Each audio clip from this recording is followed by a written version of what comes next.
I never thought I'd be the kind of person who ends up crying in a courthouse bathroom stall, clutching my own shaking hands, and wondering how the hell I got there. I used to think family meant something permanent, something sacred. But when money, pride, and resentment get involved, blood starts to feel like just another form of currency. My dad wasn't always like this. Or maybe he was, and I just didn't see it. Growing up, he was the kind of man everyone respected.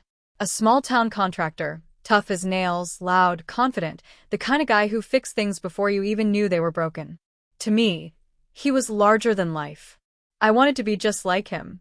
He taught me how to ride a bike, how to drive, how to work hard, how to never depend on anyone. But the older I got, the more I realized those lessons came with an asterisk.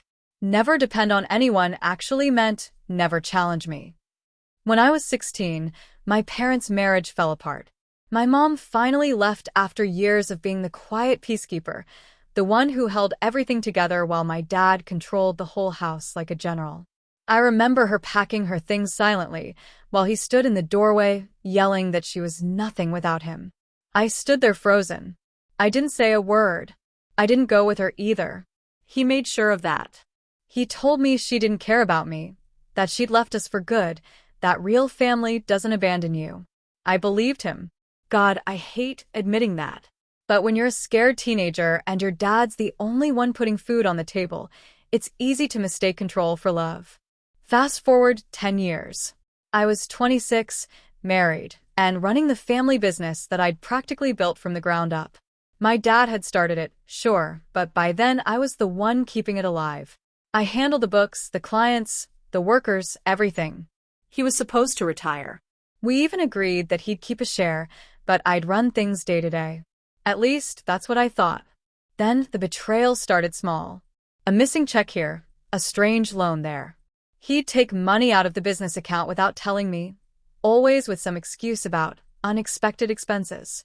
When I tried to ask about it, he'd blow up, accuse me of being ungrateful. I'd end up apologizing every time. It's embarrassing now to think how often I folded just to keep the peace. The real nightmare started when I told him I wanted to put my wife on the business payroll. She'd been helping me manage the clients, and I wanted her to have a real stake. That's when he lost it. He said, "No woman is getting her name on my company." I told him it wasn't his anymore, that it was ours. That one sentence broke something between us permanently. 2 weeks later, I got served. He was suing me. My own father was taking me to court, claiming I'd stolen the business from him, that I'd committed fraud, that I'd cut him out unfairly. He wanted everything. The company, the house, even the truck I drove for work.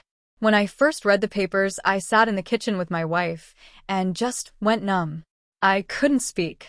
It was like every memory of him teaching me to swing a hammer, every Christmas morning, every laugh, it all turned to ash. My wife tried to hug me, but I couldn't even process it.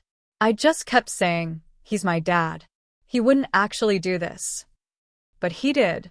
For months, it was like living in a slow-motion disaster. The lawyers, the depositions, the accusations. He dragged everything out to humiliate me. He even tried to get old employees to testify against me, telling them I was stealing money. Some actually believed him. Others were too afraid to cross him. And my mom, God, my mom, she showed up at my door one night after 10 years. She told me she'd heard what was happening and wanted to help. I hadn't spoken to her since the divorce. I didn't know what to say. She sat down, looked me straight in the eye, and said, He did the same thing to me. He'll burn everything just to say he won." That was the night I realized this wasn't about business. It was about control. By the time we got to court, I was running on caffeine and spite. He showed up in his best suit, with that same smug confidence he used to wear like armor. He didn't even look at me. He just sat there with his lawyer, like I was some stranger. I'll never forget how he smiled when he took the stand, talking about how I betrayed him, how he trusted me, how I'd taken advantage of his kindness. When it was my turn to speak, my hands were shaking so badly I had to grip the table to steady them. I told the truth. About how I'd built the company, about the years I spent working 12-hour days while he disappeared on fishing trips, about how I'd begged him to retire peacefully. My voice cracked halfway through, but I kept going. Then came the climax. The moment that changed everything. My lawyer handed me a folder and gave me a small nod. Inside were copies of text messages, messages my dad had sent to a supplier a few months before the lawsuit. He didn't know I had them. In those texts, he admitted that he was going to destroy me just to teach me a lesson. He even said, "He thinks he's a man now, let's see how he survives without my name." I could see his face drop when the texts were read aloud. The color just drained from him. I looked right at him for the first time in that entire trial. He wouldn't meet my eyes. Then the judge asked if I had anything to say. I stood up, looked at my dad, and said the two words that had been sitting on my tongue for months. "Checkmate, Dad." It sounds dramatic, maybe even petty, but in that moment, it wasn't about winning. It was about finally standing up to him. About showing him that I wasn't afraid anymore. The judge ruled in my favor. Completely. I kept the company, the assets, everything. My dad lost the case and was ordered to pay legal fees. He stormed out of the courtroom before the session even ended. I haven't seen him since. That night, I went home and sat in the dark for a long time. My wife came and sat beside me. She asked if I felt happy. I told her no. Just empty. Because when you finally cut ties with someone who's been controlling you your whole life, it doesn't feel like freedom right away. It feels like grief. A few months later, I heard through a mutual friend that he'd sold his house and moved out of state. Apparently, he's been telling people that I betrayed him, that I turned his own blood against him. I guess some things never change. But here's the thing. I've started to feel peace again. Real peace. I see my mom now. We talk every Sunday.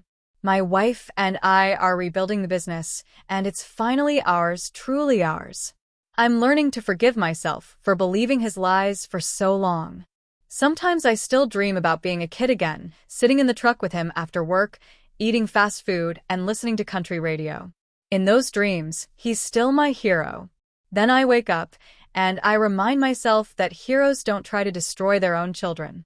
I've learned that family isn't about blood. It's about the people who choose you even when it costs them something. And sometimes, choosing yourself means letting go of the person you spent your whole life trying to please. So yeah, my dad tried to take everything from me. My business, my home, my peace. But in the end, he gave me something else instead, clarity. And that's something I'll never let him take again.